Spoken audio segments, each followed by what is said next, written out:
목사님과 반주자께 큰 박수 부탁드립니다. 네, 수고에 감사드립니다. 네, 지난주 말씀과 주제를 잠깐 우리 묵상하고 오늘 주제로 나가겠습니다. 지난주 말씀이 뭐였죠? 로마서 12장 3절 구원받을 만한 믿음과 믿음의 분량에 대해서 우리가 말씀을 들었습니다.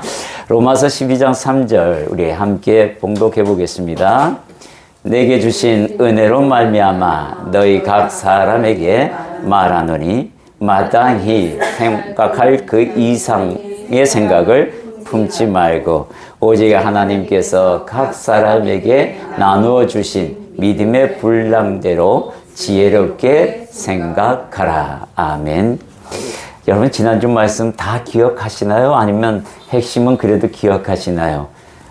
여러분들이 일주일 동안 단 하루하루 매일같이 다른 시간을 주시는 주님, 그 시간에 감사해서 지난주 받은 말씀을 이번 주에 묵상하라 라고 주셨는데 구원받을 만한 믿음이 내게 있습니까? 라고 묻으면서 또 내게 주신 믿음의 분량은 무엇인지 제가 한번 찾아보겠습니다. 그 시간들 매일같이 가지셨나요? 네, 딱 두 분만 큰 소리로 나고 나머지 분들은 그저 미소만 짓고 있는 부분들. 왜 그럴까요? 마음에 찔림이 있기를 소망하며 잠깐 간추려 보도록 하겠습니다. 구원받을 만한 믿음의 기준이 누구라 그랬죠? 네, 여실히 안 했다는 증거가 나타납니다. 아브라함이라고 그랬죠. 아브라함의 믿음을 기준으로 삼아라. 왜 그랬죠? 아브라함이 우리의 믿음의 조상이기 때문에 그렇습니다. 아브라함의 믿음을 우리가 본받아야 합니다. 그렇지 않고는 구원받을 수가 없어요. 하나님의 칭의는 아브라함 믿음에서 나왔기 때문에 우리가 그분의 믿음을 본받으려고 몸부림치면서 노력해야 돼요. 여러분들이 입술로 고백하여 시인하고 예수를 주라 시인하고 마음으로 하나님께서 우리를 다시 죽은 자에서 다시 살리셨다는 것을 믿으면 구원을 얻으리라고 분명히 말씀하셨어요. 아브라함의 믿음이 어떤 믿음이라고 그랬어요? 고향과 친척과 아비 집을 떠나 내가 보여줄 땅으로 가라. 하나님의 음성이 들렸습니다. 이게 긴가민가 하고 의심을 했다면 안 떠났을 거예요. 정확하게 믿고 떠났습니다. 이게 아브라함의 믿음의 시초입니다. 들음으로 행하는 거예요. 그래서 우리가 예수가 구주입니다. 나의 구주입니다. 네, 그 음성이 들었어요. 주 예수를 믿으라. 그리하면 너와 네 집이 구원을 받으리라.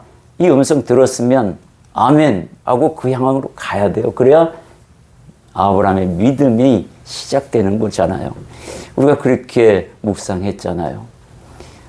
아브라함의 믿음은 그리스도의 말씀으로 시작한다. 하나님의 말씀으로 시작했다. 그러니 그것을 들음으로 말미암아 생기는 것이고 믿음은 믿음으로 자꾸 자라게 하시니 하나님의 말씀을 가까이 해야 합니다. 라고 얘기했잖아요. 그래서 여러분들 일주일 동안 얼마나 가까이 했습니까? 우리 권사님께서 올리시는 그 말씀 몇 장 그것도 안 읽어서 뒤로 밀었다가 한꺼번에 읽어서 완독 올리는 그 심령도 귀하다고 난 생각합니다만은 그거보다도 매일매일 따박따박 읽는 거 이거는 성실해야만 가능한 겁니다. 세상보다도 하나님의 말씀이 우선인 사람이 가능한 거예요. 세상 일이 우선입니다 한 사람은 뒷전으로 갈 수밖에 없잖아요. 갈매빛 행복은 그냥 오는 게 아닙니다. 하나님을 내 인생에 우선을 둬야만 되는 거예요. 그렇지 않으면 오지 않아요. 아무리 갈망해 보십시오. 오나 순서부터 바꾸어. 이렇게 얘기하시는 거예요. 그리고 믿음의 분량이 뭐라고 얘기했습니까? 은사. 구원과는 관계없다. 여러분들 착각하지 마십시오. 믿음이 작거나 크거나 작다고 해서 구원을 못 받는다 이런 생각하고 계시면 그건 잘못 알고 있는 거예요.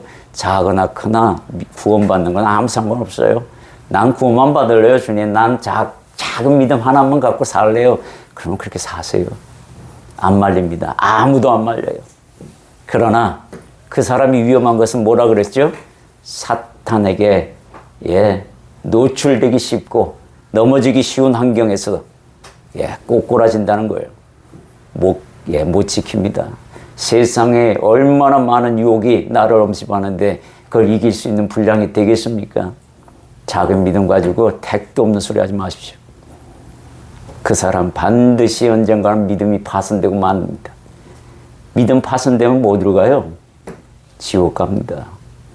기껏 믿어놓고 지옥으로 가는 그런 어리석은 자가 되지 말라고 얘기합니다. 크고 작고 크는 것은 뭐예요? 믿음이 크게 여러분들이 크려고 노력하라는 건 뭡니까? 바로 얘기 말씀드렸죠. 품위와 품격. 믿음의 생활에도 품위 있는 생활, 격조 있는 생활, 뽐나는 생활. 왜 사회에서 난 성공해서 뽐나게 살고 싶은데 왜 믿음으로는 그따구로 안 하냐? 이 얘기를 하는 겁니다. 하나님께서 얘기합니다. 정신 차리라고. 너는 이 땅의 사람이 아니라 나의 사람, 하나님의 사람이라고. 순서 바꾸라고. 네 육체가 좀 힘들더라도 그거 썩어지면 아무것도 아니야. 그 고통도 같이 없어져. 분량 키워. 얘기합니다. 여러분 반말로 안 하셔서 그렇지 주님 반말로 하시면 여러분 소름 끼칩니다. 여러분들이 정신 바짝 차리고 저나 여러분이나 여러분이나 하나님께서 받은 믿음이 작은 자나 큰 자나 공이 주신 그 은혜, 누구는 그 은혜 받아서 눈물로 흘러가면서 내가 이 땅에서 하나님 순서 바꿔서 이제부터는 주님이 내 앞에 서게 하십시오. 내가 뒤따르리다. 그 받은 은혜가 얼마나 큰지. 뭡니까? 구원을 주시는 하나님의 능력이 여러분에게 다 공이 주어졌다는 거예요. 작으나 크나. 값없이 또한 칭의, 의롭다 하셨대요. 그리고 또 뭐예요? 상속자로 여러분에게 다 인쳐주셨습니다. 하나님의 아들 예수 그리스도로 말미암아 양자 삼으셔서 이 모든 우주의 만물의 모든 고난을 네게 이양하노라. 그것을 어저께 지난주에 받았어요. 근데 여러분들이나 저나 한 주간의 삶을 되돌아보면요, 온통 사탄에게 두드러 맞은 흔적밖에 없을 겁니다. 믿음을 설교하면 믿음을 흔드는 일들이 생기게 됩니다. 그거를 감정으로 풀어버리면 믿음은 파손되고 맙니다. 추스려야 해요. 흩어졌던 감정 추스리고 하나님 앞에 회개하고 그리고 나아가야 새로운 삶이 이루어집니다. 우리 오늘의 말씀 한번 보도록 하겠습니다. 오늘의 말씀은 레위기 23장 22절의 말씀으로 주님께서 주신 제목은 반 모퉁이의 배려와 나눔을 요구하십니다. 이 반 모퉁이의 법칙을 여러분들이 잘 알고 있을 겁니다. 우리 본문 레위기 23장 22절 한 목소리로 봉독합니다. 너희 땅의 곡물을 벨 때에 밭 모퉁이까지 다 베지 말며 떨어진 것을 줍지 말고 그것을 가난한 자와 거류민을 위하여 남겨두라. 나는 너희의 하나님 여호와이니라. 여기서요, 주님께서 나는 너희의 하나님 여호와이니라 이 말씀으로 마감합니다. 이 말씀의 의미가 뭐냐면 여호와가 무슨 뜻이냐면 여러분들 이 여호와란 이름이 성경에서 딱 나오면요, 언약의 하나님이신 것을 강조하기 위해서 이 이름을 붙였다고 기억하셔야 해요. 그리고 여호와를 빼고 하나님께서 이렇게 직접적으로 얘기하는 경우가 있습니다. 이때는 하나님께서라는 말, 여호와란 이름이 안 붙었을 때는 여러분은 엘로힘으로 알아들어야 돼요. 엘로힘이 뭐냐면 삼위일체 되신 하나님, 전능하신 하나님. 이 전능하신 하나님을 강조할 때에 그냥 하나님께서 이렇게 얘기합니다. 엘로힘의 하나님. 그런데 여기서는 뭐라고 하냐면 여호와의 하나님을 얘기합니다. 여호와. 여호와라는 말은 내가 반드시 지킨다라는 뜻을 갖고 있어요. 언약, 약속을 지키신 하나님이야. 이 얘기를 한다는 얘기는 무슨 말이에요? 너 앞에 거 지켜. 그러면 나도 너한테 지킬 거야. 무엇을 지키는지 제가 말씀드릴게요. 신명기 15장 4절에서 5절에 보면 이런 말씀이 있어요. 네가 만일 내 하나님 여호와의 말씀만 듣고 내가 오늘 네게 내리는 그 명령을 다 지켜 행하면 내 하나님 여호와께서 네게 기업으로 주신 땅에서 네가 반드시 복을 받으리니 너희 중에 가난한 자가 없으리라. 뭐라고 얘기하냐면요. 내가 명령한 것 지키기만 해라. 네가 원하는 만큼 남들이 너보고 가난하다는 소리 안 듣게끔 안 하게끔 내가 복으로 채워주리라. 그 중에 한 말씀이 오늘 이 말씀입니다. 내 밭에 곡식을 벨 때에 모퉁이를 남겨두라. 이 말씀은 하나님의 말씀을 기억하고 있는지를 보시는 거예요. 그리고 그 말씀을 실천하는 데 있어서 내가 이만큼 받았으니 하나님이 원하시는 만큼 비록 그것이 아니다 할지라도 작더라도 내가 남겨두겠나이다. 하나님의 말씀이니 말입니다. 이것은 뭐예요? 내 욕심을 꺾는 겁니다. 꺾는 자만 가능한 거예요. 오늘 이 말씀을 가지고 우리가 하나하나 보도록 하겠습니다. 먼저 모퉁이를 남겨두라는 이유가 무엇인지 우리가 한번 봐야 되겠어요. 첫 번째는 뭐냐면 나눔과 배려의 삶을 통하여 이웃사랑을 실천하라고 합니다. 하나님께서는 두 계명을 주셨어요. 먼저 주신 계명이 하나님 사랑입니다. 나 외에 다른 신을 두지 말라. 이것을 지켜야 합니다. 이것을 지키는 자가 이웃사랑을 할 수 있는 겁니다. 처음 사랑을 못하는 것은 이 하나님의 사랑을 이루지 못하면 이웃사랑은 그 거짓 사랑입니다. 하나님이 인정 안 하셔요. 하나님이 말씀하셨기 때문에 내가 합니다. 이게 이웃사랑의 첫걸음입니다. 그래서 나눔과 배려를 통해서 이웃사랑을 실천하라. 네가 다 가지지 말고 네 곁에 있는 이웃을 돌보는 여유도 가지라. 이 말씀을 하고 있습니다. 두 번째는요. 그 대상은 여러분들이 방금 읽었지만 바로 가난한 자와 거루민이라고 말씀하고 있습니다. 이 가난한 자와 거루민들의 특성을 살펴보면요. 일을 하고 싶어도 써주지를 않아요. 그래서 일을 할 수가 없는 겁니다. 몸이 불편하여서 경작할 수 없는 사람들도 포함이 되어 있어요. 너무 가난했어요. 농사 지을 땅도 없는 사람들입니다. 내가 인간적으로 뭘 어떻게 할 수 있는 게 없는 거예요. 그런 사람들이 하는 거예요. 거루민들 와서 이구 땅에 와보니 왕따 시키고 뭐 좀 해볼라 했더니 도와주지를 않아. 어떻게 합니까? 먹고 살아야 하는데. 근데 그들을 누가 돌봐요? 가진 자가 돌봐야 되잖아요. 이들이 안 하면 그들은 굶어 죽습니다. 왜 굶어 죽냐라고 말하면 할 말 없잖아요. 굶을 환경이니까 굶어 죽는 거지. 거기에 무슨 이유가 있습니까? 하나님께서는 그들을 돌보고 싶어 하시는 거예요. 누굴 통해서요? 있는 자를 통해서. 내가 너에게 그렇게 줬잖아. 세 번째는 뭐냐면요.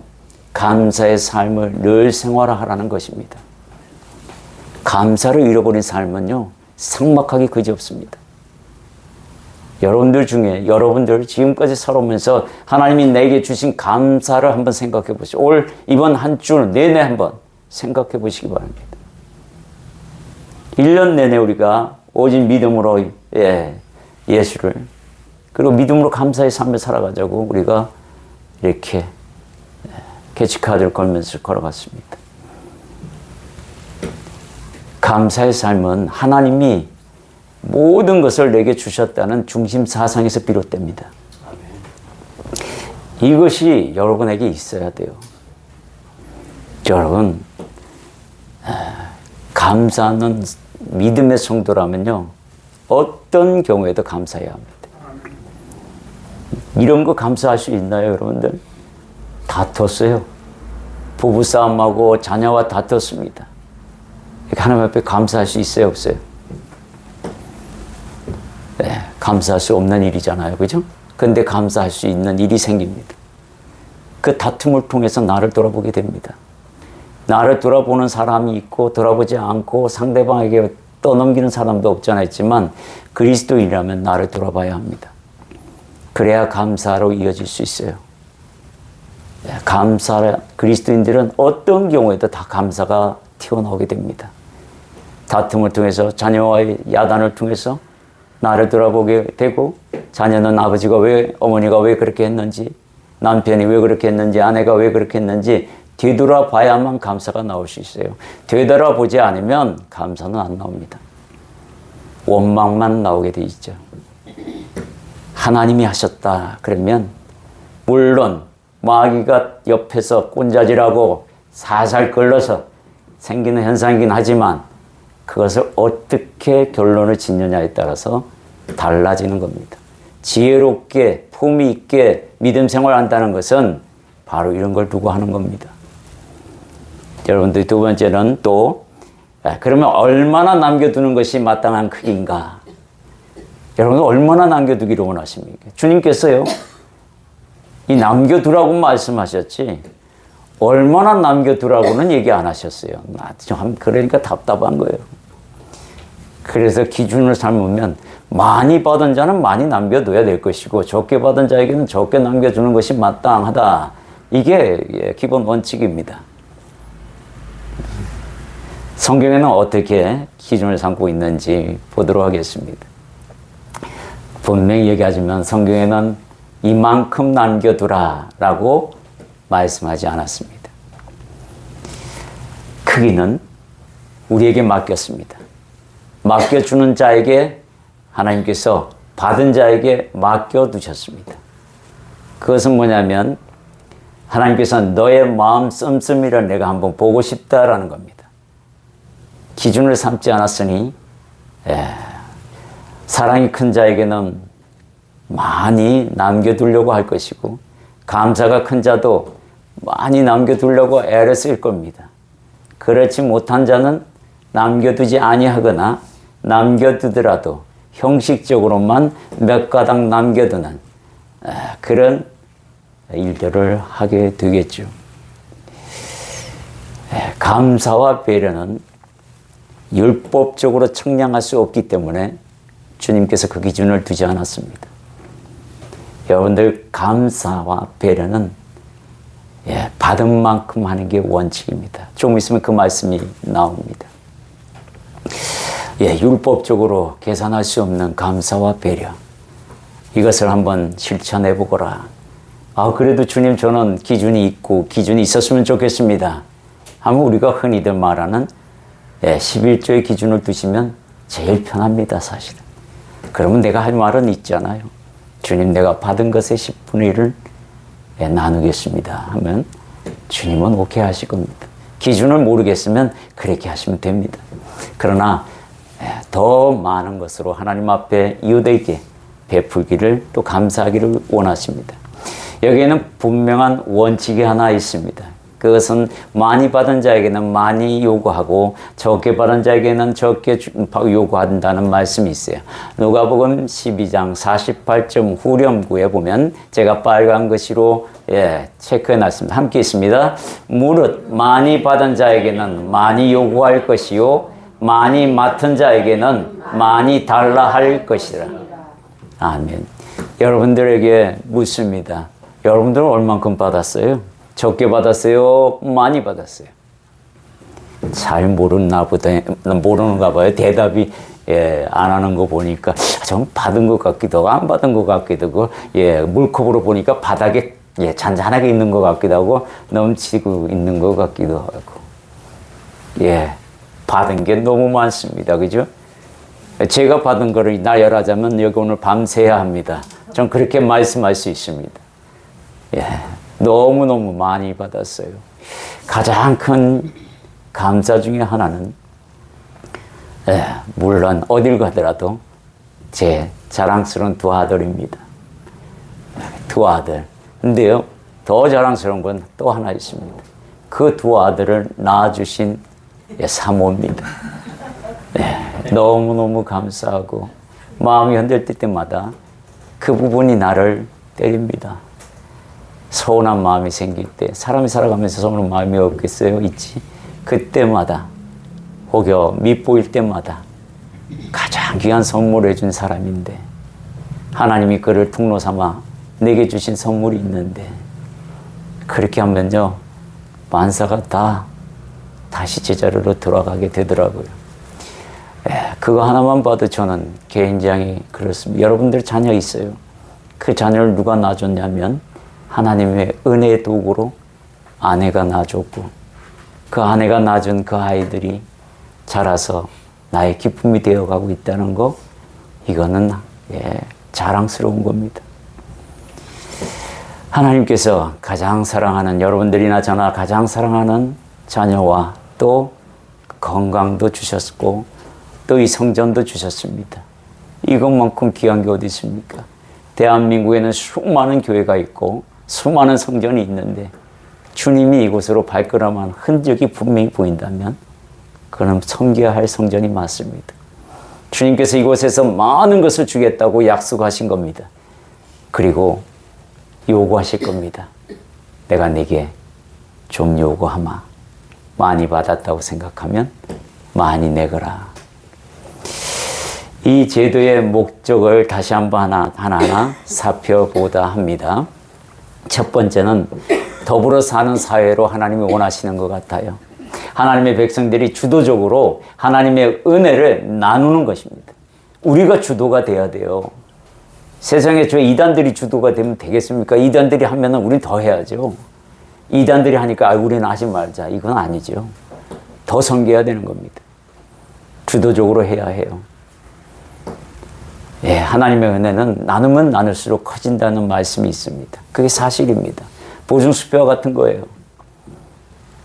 오늘도 여러분들이 십시일반 이렇게 모아서 주변의 상가들을 이렇게 하나님 추수감사, 하나님께서 절기 때마다 오늘 1년 한 해 이 농사를 짓게 하셨으므로 이런 결과를 가져왔습니다 하고 나누는 이 행사는 비록 우리가 작은 부류에게 나눠주지만 진짜 그들에게는 하나님이라는 교회라는 그 성전이라는 그들이 또한 섬기고 있는 그들에 대하여 좋은 감정을 가질 거라고 봅니다. 근데 하나님께서 많이 주던 어떤 사업가 이야기를 잠깐 하고 지나가겠습니다. 어떤 사업가가 열심히 교회를 다녔습니다.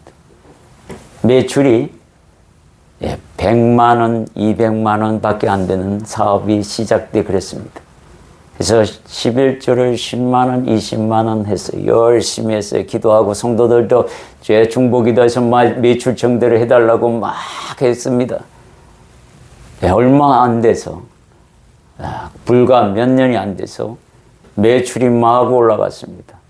11조가 100만 원까지 올라가고 더 올라갔습니다. 근데 어느 순간에 이 집사님이 안 보이기 시작합니다. 주일날에 안 보이고 11조도에 안 들어오고 감사한국으로 둔갑시켜 없습니다. 담임 목사가 전화를 했더니 식군등 받습니다. 한번 신방 가겠습니다. 그랬더니 마지못해서 대답합니다. 네, 신방하러 갔습니다. 그랬더니 왜 요즘 집사님 주일날에도 잘 나오지 아니하시고 헌금도 그렇게 띄엄띄엄 하시는 거 보니까 또 뭐 많이 안 좋은 일이 있으세요? 라고 물었더니 아닙니다. 그 반대입니다. 그래요? 주님께서 은혜를 엄청 부으셔가지고 주일날도 쉴 수 없이 일합니다. 매출이 엄청나게요. 매출이 한 달에 2~3천씩 넘게 1년이면 2~3억 된답니다. 그랬더니 11조 하기는 아까워지더랍니다. 그리고 바빠서 주일은 못 가겠다고 합니다. 그리고 감사한 것으로 둔갑시켜서 헌금합니다. 목사님이 뭐라고 얘기했을까요? 여러분들 추측 한번 해보세요. 목사님이 가만히 듣고는 이렇게 얘기했답니다. 아이고 어떡하나. 아이고 집사님 어떡하나. 이 시간 우리 기도합시다. 하나님 그 사업 다시 접게 해달라고. 왜요?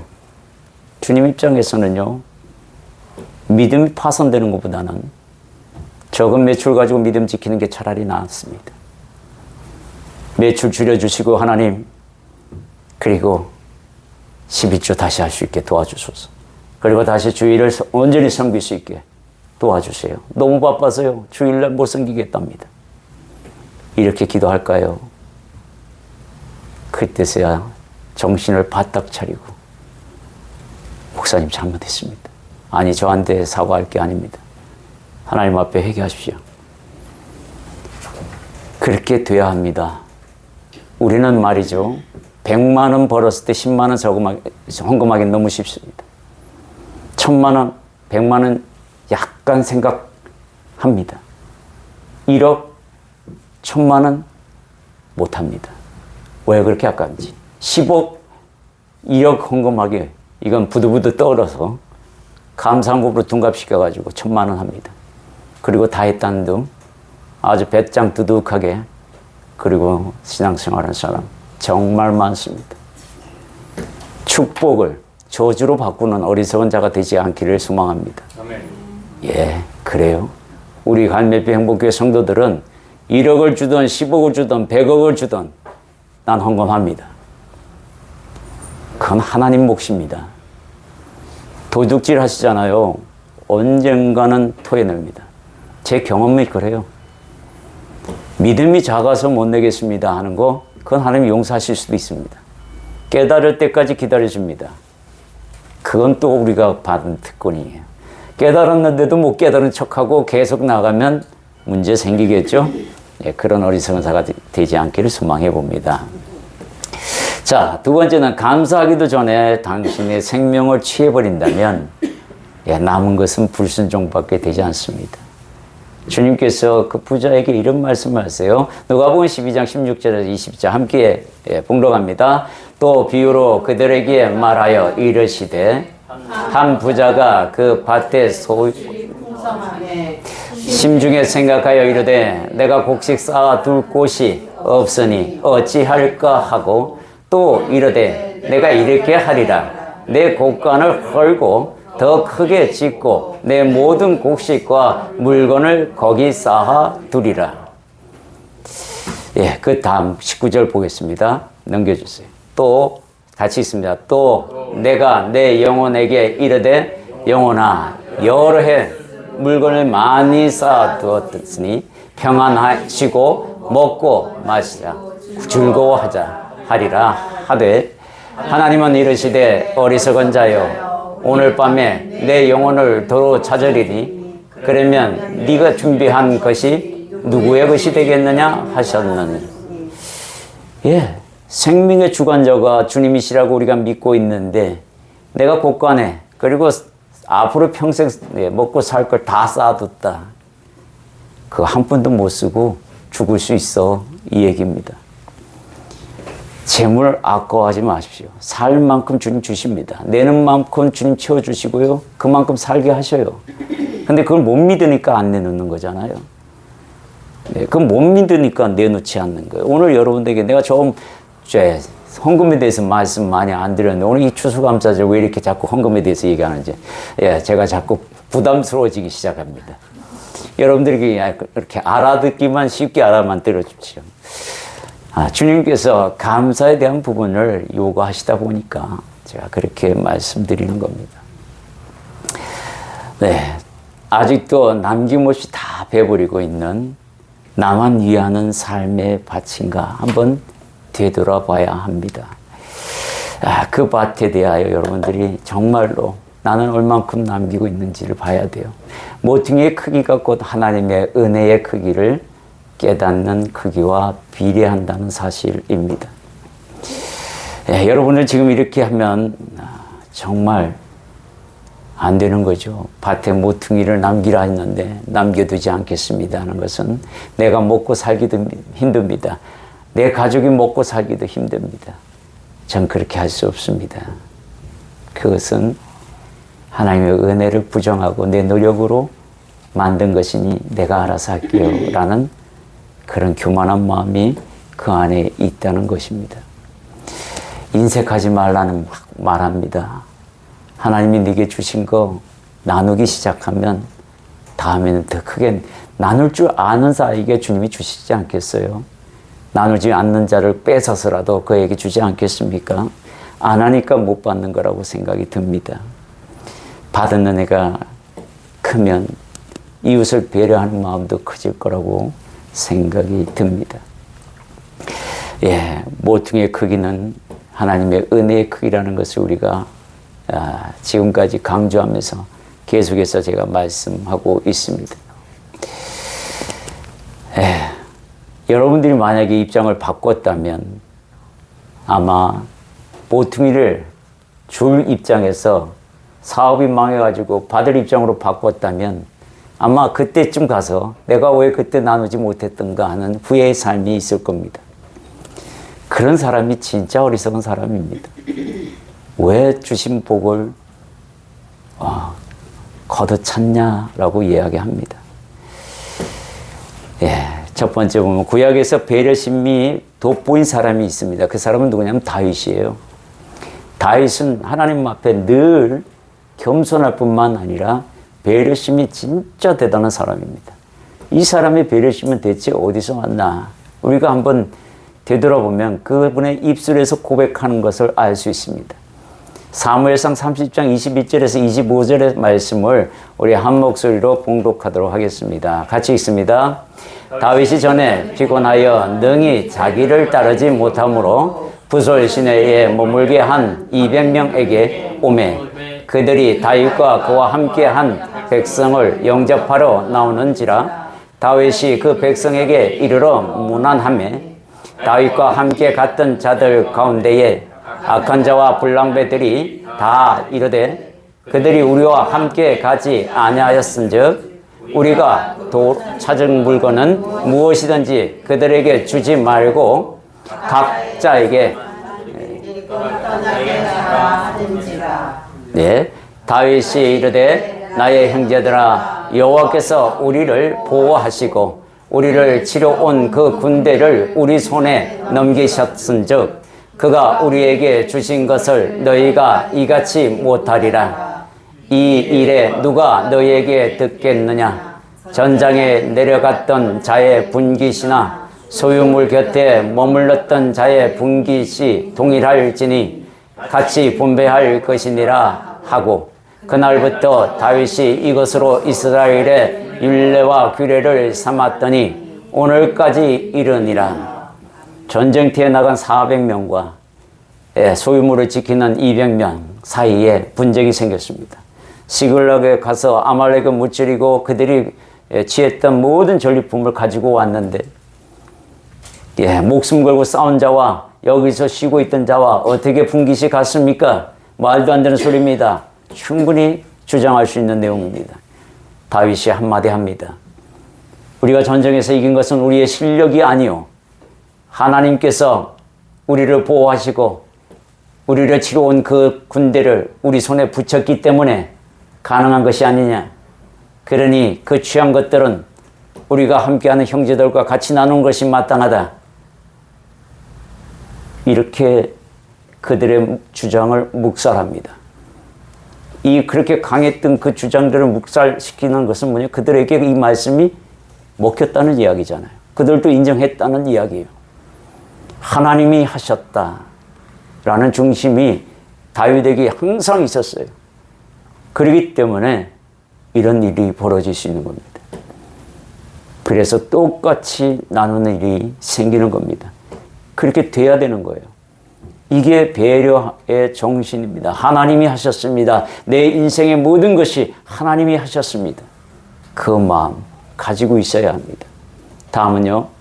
모퉁이와 떨어진 이삭을 그대로 두라는 주님의 의도가 무엇인지 한번 보면 오직 가난한 자와 나그네와 거류민들을 위해서라고 다시 한번 말씀드립니다. 다윗처럼 우리의 모든 일은 하나님이 하셨다고 도우셨다고 그랬기 때문에 이 결과가 있는 것이라고 믿으면 되는 거예요. 이 믿음만 가지고 있으면 배려는 자동으로 나옵니다. 이 믿음을 묵살하니까 문제가 생기는 거고 주님은 내게도 마음을 두시지만 이 나그네와 가난한 자와 거류민들에게 마음을 두고 계신다라는 거예요. 물론 남겨줄 만큼 여유가 있는 사람이 된다면 가장 좋겠지만 그러나 주님은 모퉁이에 남은 이삭을 취할 정도로 가난한 그 자가 또 다른 자를 위해서 그 모퉁이를 남겨줄 수 있는 그런 여유를 가진 사람이 되면 좋겠다는 겁니다. 이 모퉁이는요, 그런 겁니다. 남겨뒀더니 가난한 자가 와서 그걸 다 베가는 게 아니라 나보다 더 가난한 사람, 나와 같은 사람, 내가 그 사람을 위해서 다 베지 말고 일부만 베고 가지고 가겠다. 내가 배를 하루 풍부하게 채우리라는 게 아니라 또 다른 가난한 사람을 가난한 자가 생각해 주기를 하나님은 이 모퉁이의 법칙에서 그렇게 요구하고 있는 겁니다. 가난하더라도 나눔의 그 정신은 잊지 말거라. 너보다 더 가난한 자도 있다. 라고 그 자에게 말씀하고 있는 것 같습니다. 그 사람은 만약에 그 모퉁이를 베는 그 사람 베면서 나보다 더 가난한 자 하나님, 그 사람을 위해서 내가 이 부분을 남겨놓겠나이다. 그 사람 마음을 봤을 때 주님의 마음이 어땠을까요? 아마 주님은 눈물 흘리셨을 거예요. 그 사랑의 마음이 얼마나 큰지 주님이 감동받으셨을 것 같아요. 네 형편이 그리도 나쁜데 남을 위하여 그렇게 생각하니 내가 이후로는 너를 귀히 쓰리라. 그 음성이 들리지 않겠습니까?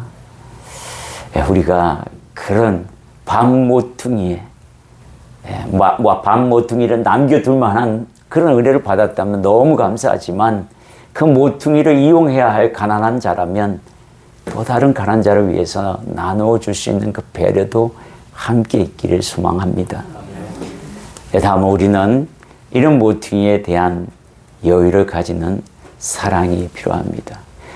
감사가 큰 자에게는 남겨주는 모퉁이도 그 범위도 큽니다. 보아스라는 사람이 있습니다. 룻기에 나옵니다. 이 룻기에 나오는 보아스는 가만히 보면요, 자기 소견대로 하는 시대에서도 하나님의 말씀을 지키는 자였습니다. 유일하게 그랬던 사람이에요.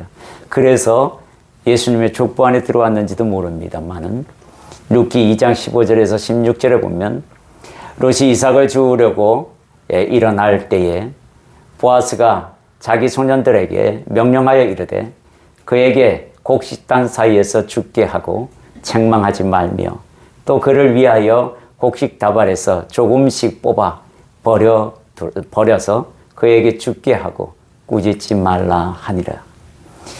이 보아스는 모퉁이를 남겨둘 뿐만 아니라 시어머니를 봉양하기 위해서 이방 여인이 모압 땅에서 와서 농사지을 땅은 없고 하니 이삭을 줍는데 뒤따라 줍는데 그 모습을 본 겁니다. 보아스는 얼마나 마음이 후덕한지 떨어뜨리라고 합니다. 그래서 많은 것을 주워가게 그렇게 배려를 해주는 보아스. 우리는 이 보아스를 닮아야 합니다. 그가 무슨 여자에게 흑심을 품었겠습니까? 뒤에 보면 그런 말도 없어요. 그 소녀가 너무나 안타까운 마음으로 그렇게 했던 것을 보여줍니다. 마지막으로 말세로 갈수록 모퉁이의 사랑이 사라지고 맙니다. 말세로 가면요, 사랑이 사라진다고 디모데후서 3장 1절에서 2절에 기록되어 있습니다. 우리 함께 봉독합니다. 너는 이것을 알라. 말세에 고통하는 때가 이르러 사람들이 자기를 사랑하며 돈을 사랑하며 자랑하며 교만하며 비방하며 부모를 거역하며 감사하지 아니하며 거룩하지 아니하며. 사랑이, 하나님에 대한 사랑이 다 씻고 자기만 유익을 구하는 자가 됩니다.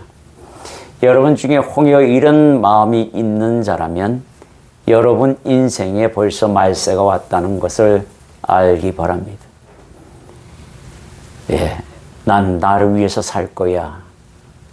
그 마음 있으면 그 사람은 말세를 임하고 있는 겁니다. 자기 인생의 말세라는 이야기를 하고 있는 거예요. 저나 여러분과 공히 하나님을 향한 사랑을 가져야 합니다. 그 사랑이 싣고 내게 집중되기 시작한다 그러면 내가 지금 잘못 가고 있는 시간에 길이, 문이 열렸고 내가 그 길에 들어섰구나 라는 것을 깨달으시기 바랍니다. 그렇지 않기를 소망하며 정리해 드리도록 하겠습니다. 더불어 사는 삶을 주님이 요구하고 계십니다. 있는 자에게는 베품의 삶을, 없는 자에게는 그 모퉁이의 밭을 베면서도 나 외에 다른 가난한 자를 다시 생각하는 나눔의 삶을 요구하고 있는 모퉁이의 법칙을 여러분들이 지키기를 소망합니다. 많이 받은 자에게는 많은 것으로 이웃에게 베풀어 주기를 주님이 바라십니다. 밭모퉁이에 취할 만큼 없는 자에게는 같은 처지에 놓인 자에게 나눔의 사랑을 이루라는 것을 요구하고 있습니다. 가난하다고 하여 먼저 발견했다고 모퉁이의 모든 곡식을 다 베지 말고 같은 처지에 놓인 자를 위해 또 남겨두기 둘 줄 아는 이웃 간의 사랑을 요구하시는 밭모퉁이의 법칙을 기억하시기 바랍니다. 저나 여러분이나 이웃을 사랑하는 오늘 추수감사절을 통해서 작은 거지만 이거 별거 아닙니다. 받는 자들은 엄청 기쁠 거라고 생각이 듭니다. 하나님께서 그렇게 하실 줄 믿습니다. 여러분들이 오늘 예배가 끝나고 이 행사에 기념 촬영도 하시고 해서 또 실천하러 나아가도록 하겠습니다. 잠시 우리가 기도하도록 합니다. 하나님, 오늘 추수감사를 통해서 내 인생을 뒤돌아봅니다. 주님, 감사할 것이 너무 많습니다. 그런데요, 하나님, 내가 나를 주님 앞에 온전히 내려놓지 못하는 것들은 주님께서 성령으로 감화시키셔서 내려놓을 수 있게 도와주옵소서. 감사를 알아가는 귀한 시간 되기를 소망하며 결단 기도하도록 하겠습니다. 하나님 아버지, 오늘 주님께서 밭모퉁이에 대한 말씀을 하셨나이다. 나는 내게 명하노니 그 밭모퉁이를 조금 남겨두어 내 이웃에 대한 배려와 사랑을, 또 네가 받은 그 하나님의 사랑과 그 은혜를 나누어주기를 내가 바라노라. 그 음성을 듣고 나아가는 오늘 갈매빛 행복의 모든 성도들 한 사람 한 사람 성령 충만함을 주셔서, 주님, 내가 그동안 너무 인색하게 살았나이다. 내가 오로지 하나님 나를 위하여, 아니 내 가족이라는 핑계를 대고 하나님 앞에 감사를 잃어버리고 은혜를 잃어버리고 그 모든 것을 저버리고 나 중심의 삶을 살아온 것을 회개하나이다. 내가 한 줄 알았더니 주님께서 일하셨군요. 주님께서 일하신 것을 내가 인정하나이다. 내가 오늘 그 인정을 주님 앞에 드리오니 내가 하나님 앞으로의 삶은 감사로 회개로 깨어있기를 소망하오니 성령께서 도우소서. 결단하고 돌아갑니다. 감사의 삶 회복시켜 주심에 감사드립니다. 할렐루야. 주님 감사드립니다. 오늘 추수감사절을 통하여 밭모퉁이의 법칙을 주님께서 알게 하셨고 그 속에 주님께서 담긴 주님의 뜻을 알게 하시고 주님의 마음을 알게 하신 하나님 감사드립니다. 내가 지금까지 살아오면서 하나님 많은 것을 주님께서 받았지만은 하나님 그 은혜가 너무나도 큼에도 그 은혜를 인지하지 못하고 인색하게 행동했던 것들을 오늘 알게 하시오니 다시 한번 주님 감사드립니다. 이제는 내가 하나님 인색한 내 인생 아니라 나를 위한 그런 인생이 아니라 주님을 위하는 사랑의 인생, 이웃을 사랑하라 하셨으니 그 사랑 실천하는 인생 되기를 소망합니다. 내가 남긴 밭모퉁이를 보시고 주님께서 기뻐하시는 그 인생 되기를 원합니다. 내가 받은 만큼, 아니 그것보다 더 이상으로 내 밭모퉁이를 키워 나가겠습니다. 결단하는 주님의 백성들 기억하여 주옵소서. 예수님 이름으로 기도드립니다. 아멘. 나 맡은